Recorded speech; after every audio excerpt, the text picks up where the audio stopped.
Hey, Red here, and I'm going to show you the first step to cutting the bumper off your GX to fit a cooler bumper on it. All right, so essentially we're just going to be taking a centerpiece out of this to fit the bumper in and underneath, and then it'll overhang and cover the rest. So we're going to go off these fins in here, and we come up straight, just eyeball it and make a mark. Come up about an inch exactly above this, and then on the bottom come down, and just to make sure your mark's dead on, you can go from this body line over here and you can measure 9 inches, and then it's going to come in a little bit and it'll be 10 inches off the body line where that mark is. Your bottom mark down here is going to be 9 inches off this same body line that we've been using, so 9 inches over at the bottom, and that'll get your tapered in line perfect. So we made our mark, so now we're going to connect all the lines so we've got a good solid line to follow when we're cutting. So usually we use tape, but this time, since the bumper is going to come overhang and it's going to cover all of our cuts, we're just going to use the laser to connect the two, and that's why we eyeballed off these fins. One thing you want to make sure you do is cut on the inside of these fins. That way they're still there after you make your cut on both sides. So this particular time we decided we'd use the laser on this. We've got it locked so it's not floating because the vehicle's not level, so we don't need it to be level either. You just need really anything that's going to connect you from that point to this point that's going to be straight across the bumper. All right, so once you got everything marked and your lines and everything's ready, you can give her the beans and start cutting.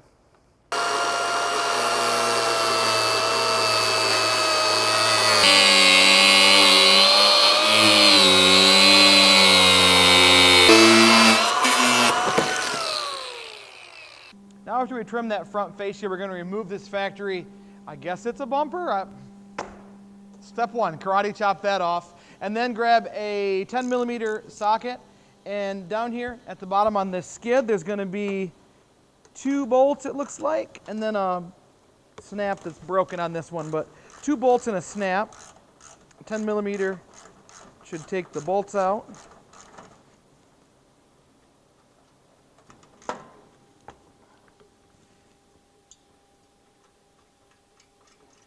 And then if the head of that snap was there, you'd probably pry that with a screwdriver, but ours will just come off just like that, it looks like. Now we're going to take that same 10mm and remove this bolt here that attaches this flimsy bumper bracket to the plastic inner fender. There's one of these bolts on each side. Then we're going to take a 14mm and remove the bumper mounting bolts. There's going to be 3 on the outside of the frame rail and 1 on the inside of the frame rail. It will be the same on the driver's side. Go ahead and remove all of these bolts.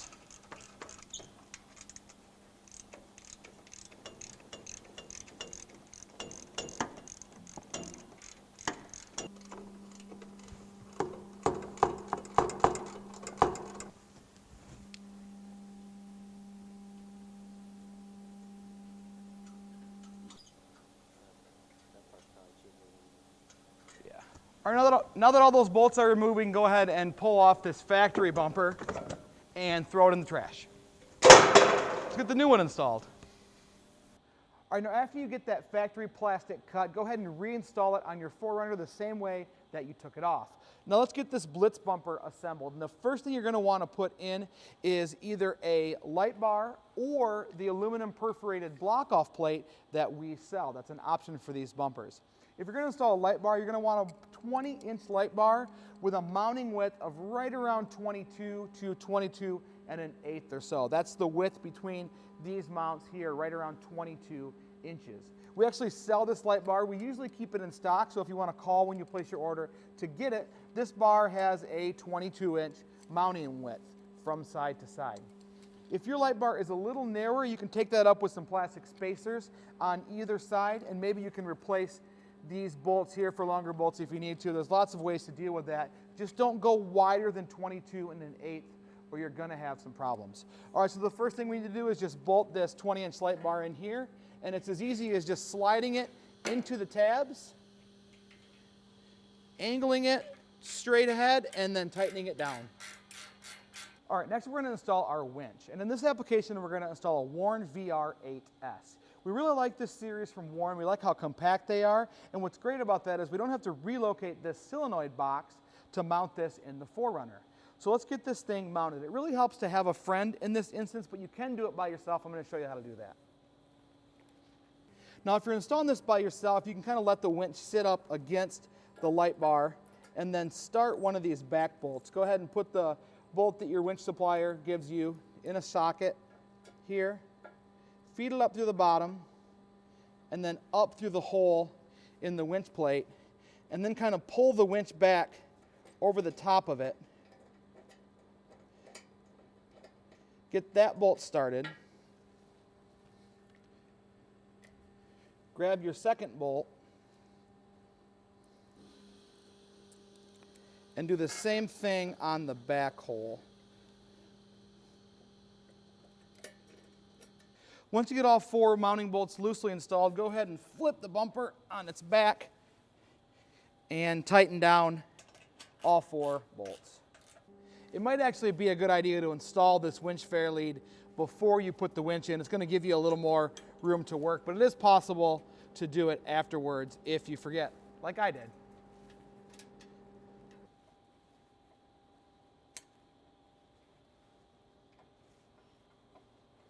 So if you don't have a skid that comes up to here like the factory TRD skid, we give you this little filler plate, and it's a lot easier to install now than it will be to install once the bumper is on. So go ahead and tip the bumper forward and install this little Valance skid with the button head bolts we provide for you.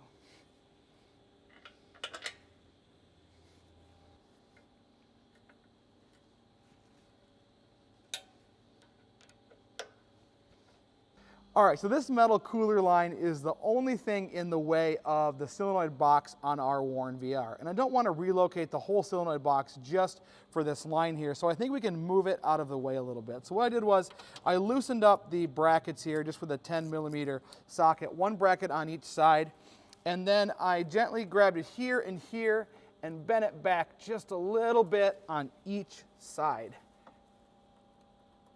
So what we're doing here is trying to get this pipe as close as possible to this little brace here without touching anything in the back behind it so it doesn't rub through, giving us enough room for that solenoid box. If you're not comfortable doing this, there are relocation kits from Warn for the solenoid boxes.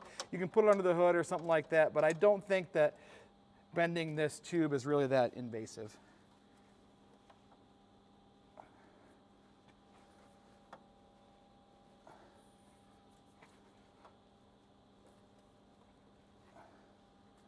Now with a friend or a jack that's pretending to be your friend, go ahead and push this bumper into place.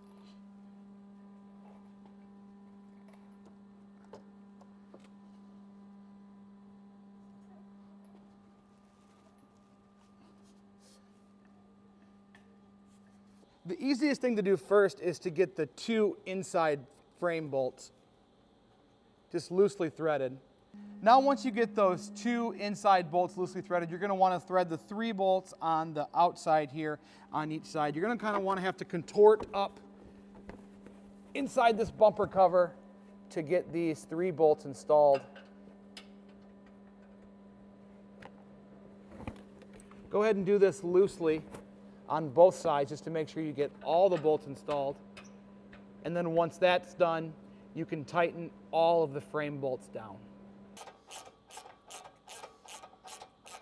And I apologize in advance for how much this sucks because it's really tight and it sucks, but there's nothing we can do about it. So, sorry. You can curse me out on the internet if you want. Please don't do that. Or you could cheat and use an air ratchet. The last thing we have to install are these little brackets here that tie the factory bumper ends into the bumper. And you can either put these on the bottom or on the top, or you can mix them. It really just depends on where this tab lands on your bumper, which could change depending on how the bumper was mounted or cut or whatnot. So use it however you like. We're going to put this on the bottom here. So we're going to start all the hardware very loose.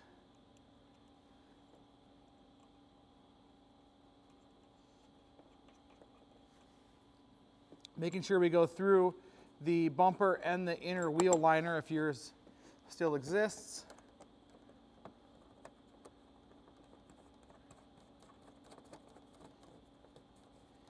Now you can use this bracket to manipulate this bumper cover to match the lines of the bumper. So I'm going to push it forward just a little bit, and while I'm putting pressure forward, I'm going to tighten both bolts, and that's going to give us nicer body lines. These installation documents are meant to be a visual aid to installing our product, but any changes to bracketry or bolts or steps in those installations may not be reflected on these videos, but they'll definitely be reflected on the installation documents, which are located on the website where you purchased this product. So go to this product on the Victory 4x4 website, look for the installation document link. That will be the most up-to-date information on how to install these products. Anyway, thanks for watching. Thanks for becoming part of the Victory 4x4 family. We'll see you next time.